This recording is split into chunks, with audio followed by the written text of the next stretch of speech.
So, hello everyone. Thank you again for joining us for another career talk with IT professionals. And this time, our guest is a principal developer, right? So, my guest today is John Limjap. Hello, Sir John. Can you say hi to our audience? Hello, everyone. Thank you for having me here. Right. So, Sir John, I'm pretty sure our audience is asking, what is a principal developer, no? A principal for us, some of Oh, us are parang academic, yung principal, mas oh, baka kalain nila sa principal sa school. oh, Tawag dito. So basically, I've seen the principal developer as a title sa mga places where they have a level higher than a senior developer. So after junior developer, intermediate developer, ganyan, the senior developer, meron pang principal developer, principal and maybe developer. that's the ano there. Pero part of at least in PageUp, the company that I'm working in, Mhm. ano siya, ang ibig sabihin niya is aside from being a software developer that's also doing code, we also do systems architecture. So part of our duties is designing Mhm. the implementations of our systems, both in terms of use sa code and then use sa infrastructure natin sa cloud, part yun. And then aside from that, some of our principal developers are also team leads and managers and people leaders. So I am also a manager. So I have people under me, and I serve as their people leader, and I'm primarily accountable for their career development and their professional development within our company. Great, great. No? And quick question lang to. I'm pretty sure some people will ask, no? Baka sa comment ilalagay Sige, nila. sige. Meron pa bang senior principal developer, no? May ganun din ba? Or hanggang doon na sa inyo. Ang well well actually yung sa ano kasi namin um organization namin, actually meron kami Meron. senior principal Oo, wow. developer, Oo, oo. pero yung senior principal developers is basically their ano na parang organizational leads na sila. So they also have that senior tech lead role, and basically sila na yung mga there are usually only three of it at a time do sa company Mm, namin, mm, and they're responsible na for reporting directly to the CTO, mm. and they're responsible for specific areas na dun sa product areas nung kasi we're a cloud service providing various HR oriented na services, pero yung biggest part ng product namin is recruitment. So there are three people that are usually responsible for that, and sila yung senior tech leads namin. And then under them there are several principal developers who serve naman as tech leads for the individual teams. So yun yung yes, meron. Yes, And meron. malaki yung responsibility nila. Yes. So And uh siguro just to give context lang, no? How many, if you are allowed to say, no? How many mhm. ba ang developers in total? Like thousands ba tayo? Kaya ang Hindi, daming hindi, levels hindi dito. naman, hindi naman, oo, tawag dito. In our organization, we're a floor of about, I think, hindi lang 40, parang mga 50 or 60 developers. Mhm, Divided across, if I'm not mistaken, in my count, 7 teams. Tapos two of those teams are from the Philippines. mhm. The other five naman are based in Melbourne, Australia. I see. So we work together. We are not hindi kami yung katulad ng ibang setup na ibang companies na parang kami yung back office na outsource stuff. Hindi Mhm, ganun. We're actually in equal footing, and in some cases, in some areas of the product, we've touched it for far much longer than some of the Australia teams. So mhm. that's actually where we work on, and basically we're equals with our teams Australia. I see. And since you Mhm. already mentioned na you are actually a manager, you handle a team, no? How Mhm. would you Mhm. describe your management style, no? Ano yung Mhm. Mhm. ano yung Well, yeah, how do they work best with you, in other words? yeah, yeah. I guess I would call myself a more or less more or less paano ba? Ako yung mas nagtatrust sa team ko to play to their strengths. I don't want to micromanage. In fact, I'd rather delegate. Pero in some places kasi delegate is a medyo negative yung connotation. Mm, mm, Dito mm. parang dun sa amin, the way that we kind of divide the work amongst each other is that we try to play with yung kung ano yung strengths ng tao, kung ang strength niya is being able to architect systems, yung mga duties niya is aligned doon. If ang strength niya is coding infrastructure as code, Mm, or monitoring infrastructure, or infrastructure oriented, usually we allow them to develop in that area, and we try to espouse kasi a true na DevOps culture where we really own that part of the product that we're working on, mm. and yung management style ko follows that. And then at the same time, medyo hands-on kami sa yun nga professional development ng mga tao. Professional and personal din, we want to ensure na yung career targets and personal na objectives ng tao is taken into account dun sa work na ginagawa nila, and at the same time yung sa mga trainings na ginagawa nila, yung sa mga I mean kung ano yung trajectory na gusto nila. Kung interested ka sa infosec for example, edi more security oriented yung mga activities and trainings, and even the work we try to align that, so that holistic yung and then maybe one last thing, and this is the thing that is usually avoided by many devs, Mhm. is yung people management aspect, in terms of personal life, mental health, how they are handling their work. Kasi especially during the pandemic, it became very important. People burnt out really Mm. easily. Dun sa sudden change ng work environment natin. Yes. So we were really conscious of that, and it became part of my responsibility, and um I had to take it. I wasn't naman from the get-go. Hindi naman ako yung dev na tipong gusto ko lang code lang lagi yung kaharap Mm, ko. mm, mm. More or less, I also like talking to people. So, I was able to transition to that, and I find that I liked it. It's a great, it's a big responsibility, but it's a great way to know your people and to find out what their strengths are talaga, and then to play the best out of that, and take it to your advantage in making your products good. Yun. Mm, mm, mm. Wow, no, and I hear, like you said, no, your management style and your there seems to be a lot of specialty or at least focus on each person, no? And you delegate that, right? Mhm, mhm, mhm, Maybe for you, personally, what's your in your company or for yourself?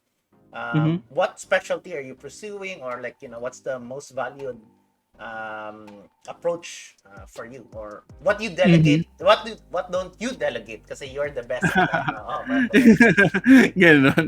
Well, I wouldn't call myself the best at it, but I try to hone my skills Mm, in architecture in the cloud, mm, where we are actually a fully using AWS for our products and services, mm, and especially yung part namin nung product, because we're integrating with third-party providers. So, mm, in the recruitment process, meron tayong mga screening, meron tayong mga online testing. Kami yung part na nag-integrate with third-party na online test providers. mm, So, yung communication layer between product ng company namin and yung mga external na providers na yun na may specialized na mga tests sila for personality, for aptitude, for cognitive skill, spatial, etc. Kami yung nagpo-provide ng link na yon. So dahil dun, we're facing customers ng product namin, and we're also facing third parties.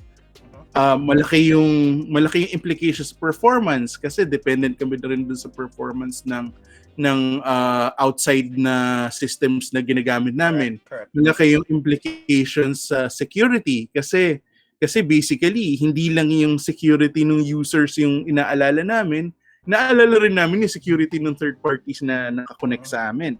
So all of that we try to I try to put together in a holistic na architecture na pwede ring i-evolve slowly into something better, kasi historically our product was monolithic and on-premise.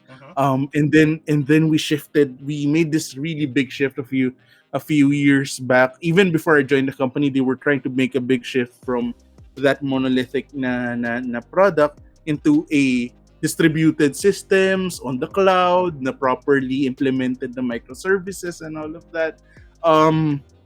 And you have to learn all those patterns, and you have to shift your thought from designing for on-premise to designing for the cloud. And that was challenging, but that was also very enjoyable for me to learn all those things and see the product evolve through the company. I've been with them for 3 years and see that vision slowly become true. I mean, it takes time to migrate yung existing na product to cloud. So yeah, it's really exciting in that sense. Yep. And our next question is, I don't know if you can divulge, since you guys are in the hiring space, whether it's in your company or for the companies that you integrate with, what do you see in hiring there? Like, certification, testing, overall, what's the trend for hiring? And I'm pretty sure a lot of our audience now are like all ears. Yeah. This is very interesting. A lot of them are moving to AI. A lot of them are moving to machine learning evaluation. So they're trying to figure out how to give tests that dynamically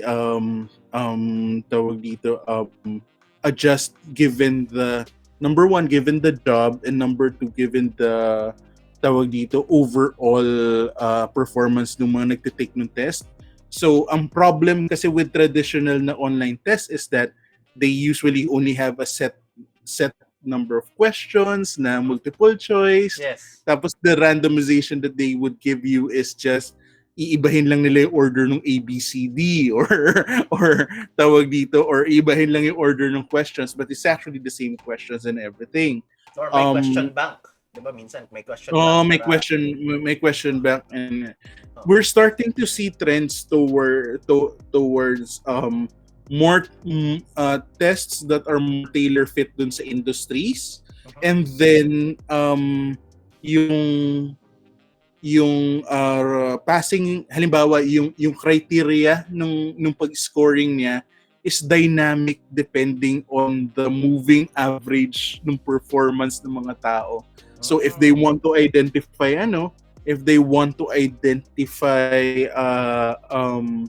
for example, they want to identify yung mga highest performers, depende do sa performance ng ibang mga mga tao, nagbabago yung yung rank nila ng mga highest percentile, and then at the same time meron pa silang ibang ina-apply na even I am struggling to understand. Wow, and we're trying and we're trying to integrate kumbaga ina-accommodate namin yung pagiging dynamic and AI-oriented nung mga testing providers na yun dun sa system namin, and that's really interesting all in all. And medyo nagiging rin yung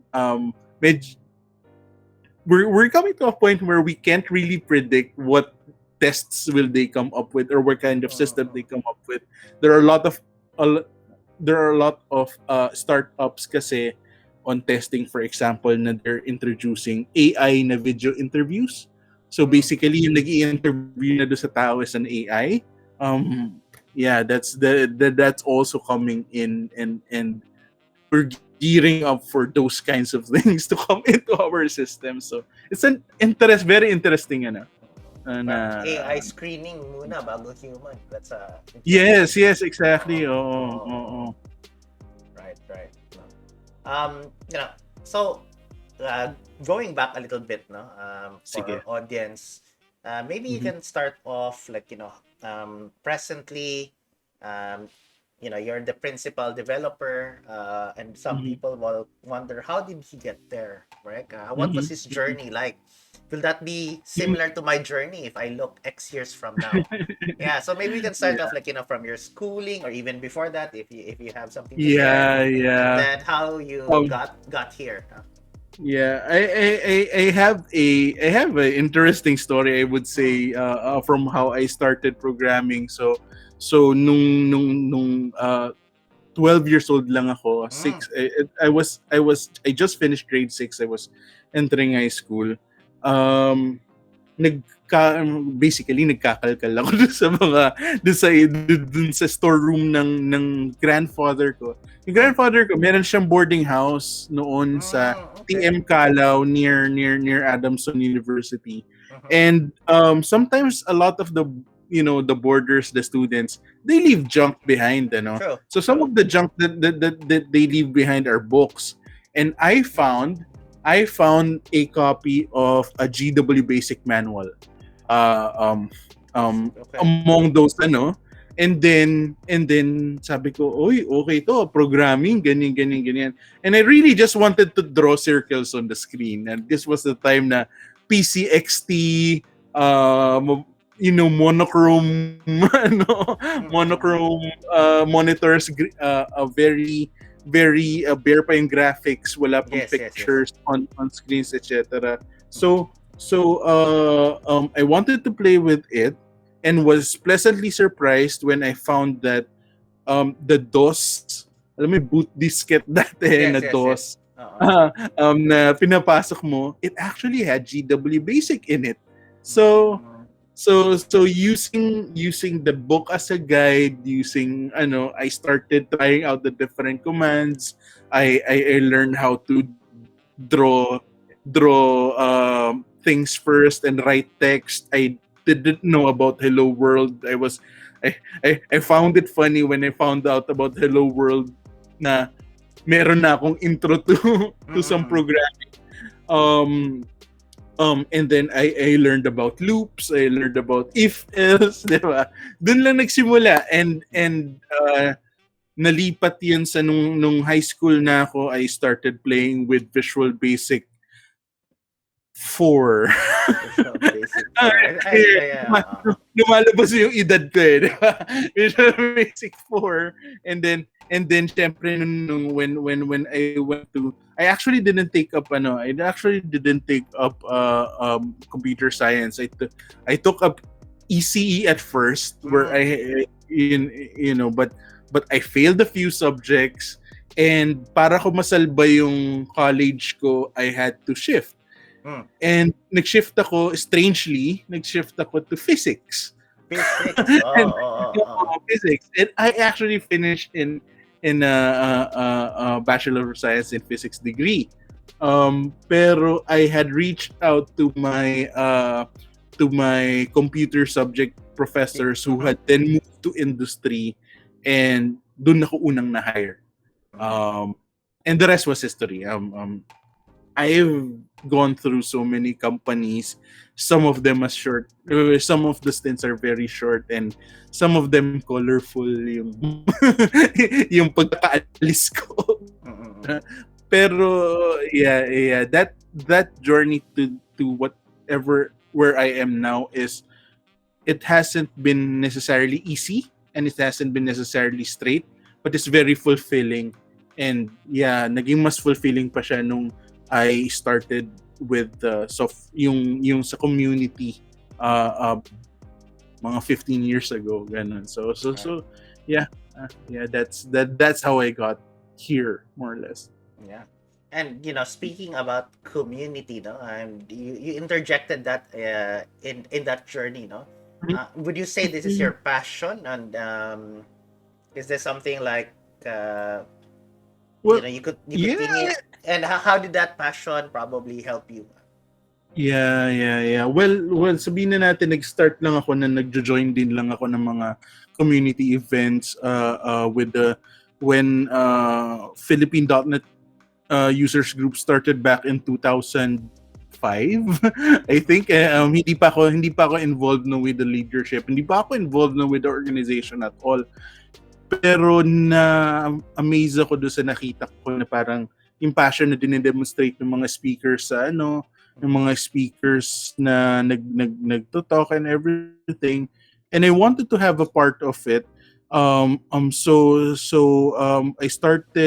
started volunteering to speak as well on certain topics that weren't very popular back then. Isa sa mga topics na I tried to talk several times into, even back in around 2006, 2007, was test-driven development. And nobody knew what test-driven development is or was back then. Hindi pa parang everybody had skepticism.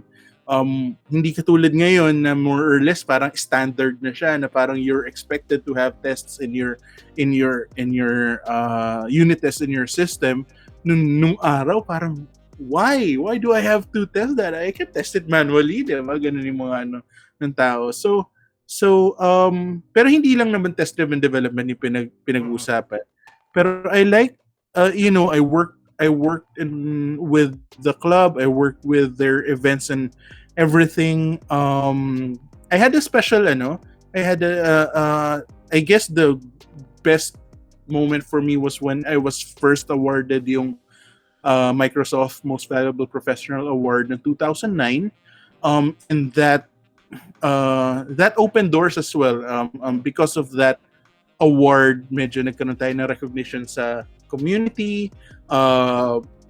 Medyo maganda yung mga offers na nakukuha natin sa mga recruiters, sa mga companies who wanted to hire us because they see it's demonstrable na may passion ka about your work, about technology and all of that. And yeah, that was something that propelled me in my career as well. And yeah, in about 2013, I was asked by Microsoft na rin, kasi the Philippine .NET Users Group was a bit getting neglected at the time, so they asked me to start leading it. So in 2013, I took up the leadership of the community, and that's going on until now. yun yung advocacy ko. And even if I am not a Microsoft MVP anymore, I just enjoy being able to share the passion. I mean, even if ngayon kahit hindi na ako masyadong nagtutok, nag-host lang ako, or I just look for others to speak.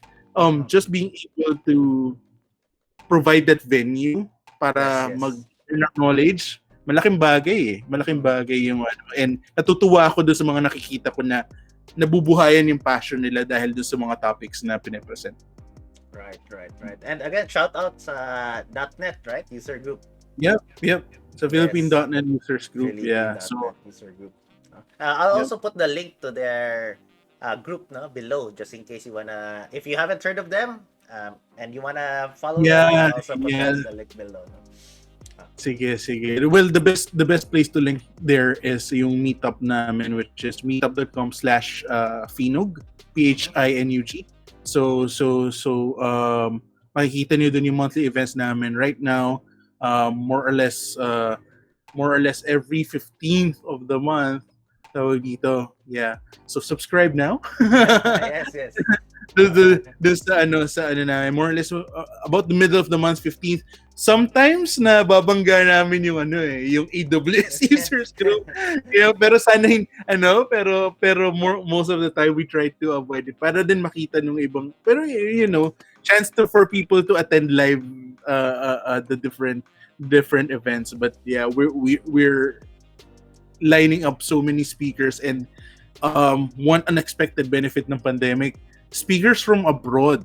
Speakers from abroad, we're able to freely invite them.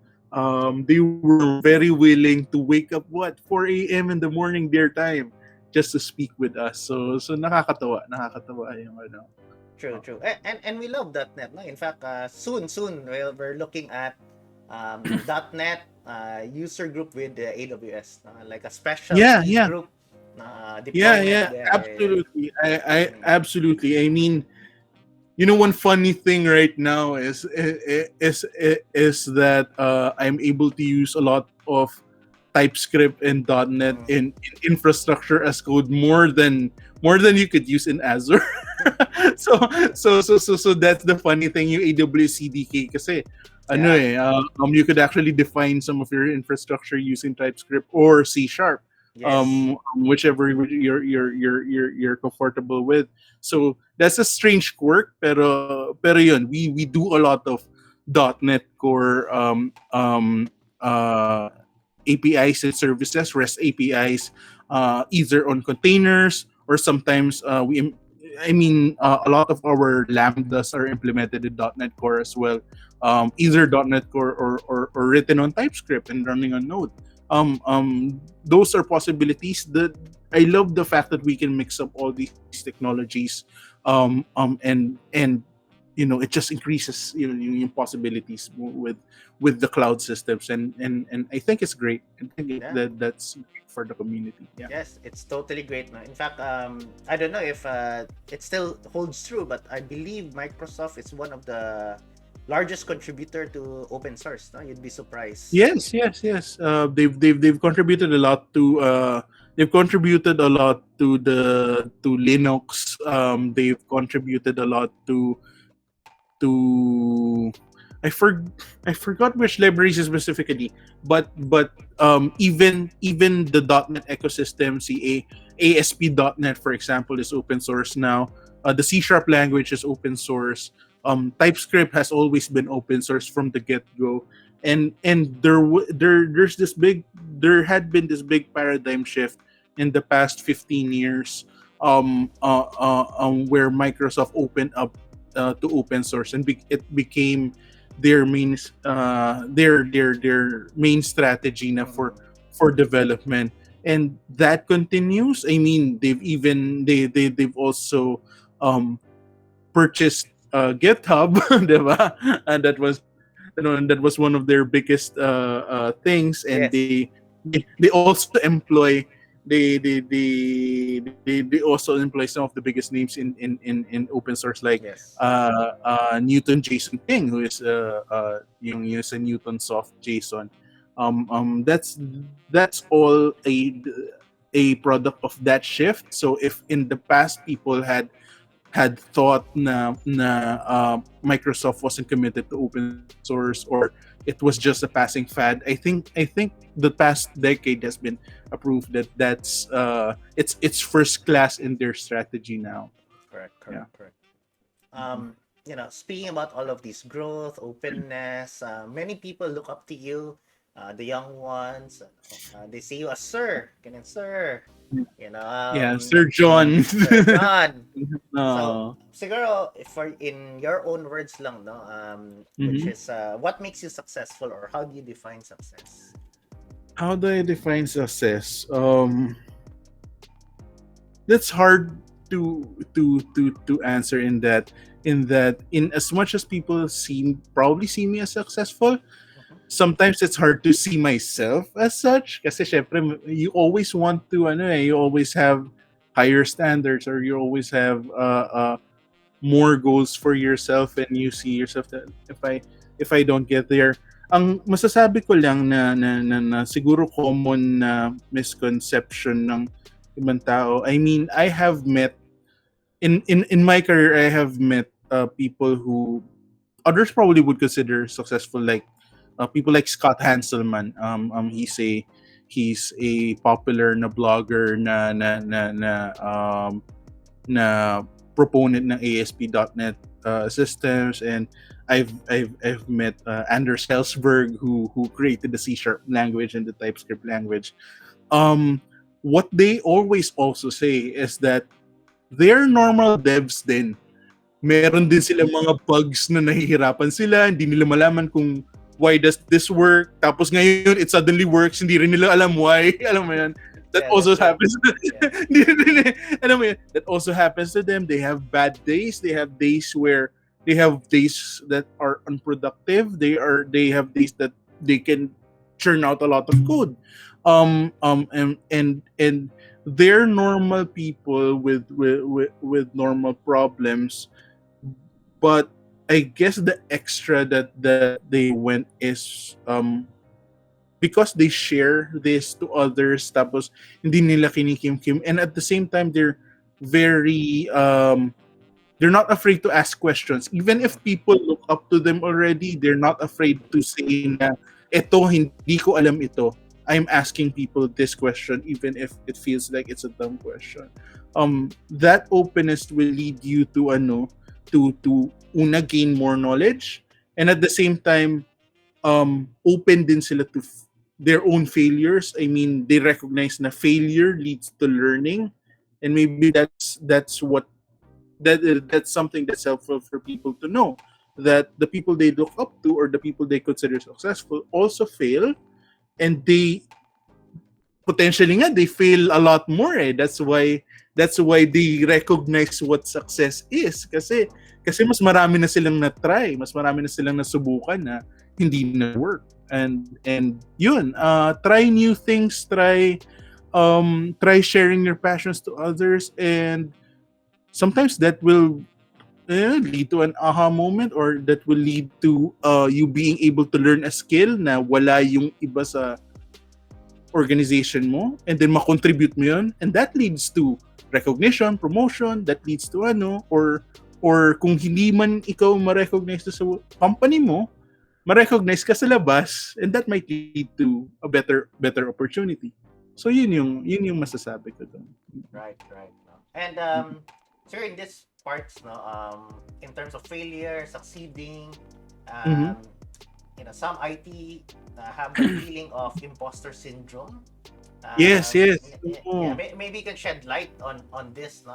How do you Yes. feel about that? Yeah. That's a perfect question, kasi I feel that every day, especially since now that I'm managing people, ang tendency ng mga manager, they measure themselves against dun sa mga tao na under them, and some people, when they feel that there is somebody better than them, they feel threatened. And that's a reaction that I think is detrimental, kasi at the end of the day, there is always going to be someone better than you, or aminin na lang natin, maybe you didn't have the time now to learn what they know, kasi iba na yung responsibilities mo. Yes. So for example, in my team, I try as much as I can to join in the technical implementations, kahit na ang accountability sa akin is planning ahead dun sa mga next sprint, sa next na epic natin, anong gagawin natin, ano yung solution designs dun sa mga susunod na parts ng product na itatakal namin. That's my primary responsibility. And dahil that takes up a lot of time, minsan hindi ako nakaka-join sa technical implementation, or hindi na ako nakakapag-code.